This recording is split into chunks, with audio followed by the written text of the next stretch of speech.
This is a retake of the elevator at 101 Brilliant Avenue in Aspinwall, Pennsylvania. This is an MRL Otis HydroFit elevator. The reason why I'm doing a retake of it is, well, one, my video kind of was only an uptake to kind of fail because video didn't say properly, but they've also now added a third floor. It's interesting.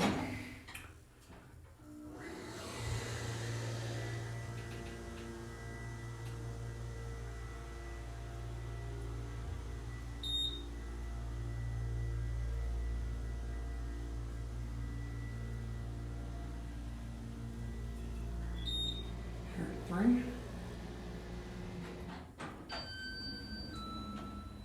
This floor did not exist last time. They added this floor completely onto the building. Go back down to one. It's the same basic white figure area. They only added the floor, they didn't do anything else to it.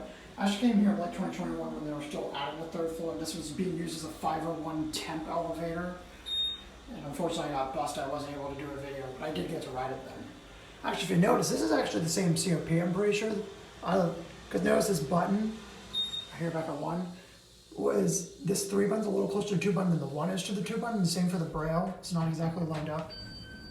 You can tell they added the button onto the COP. They didn't do a new COP or anything. Of course, and that's going to be it.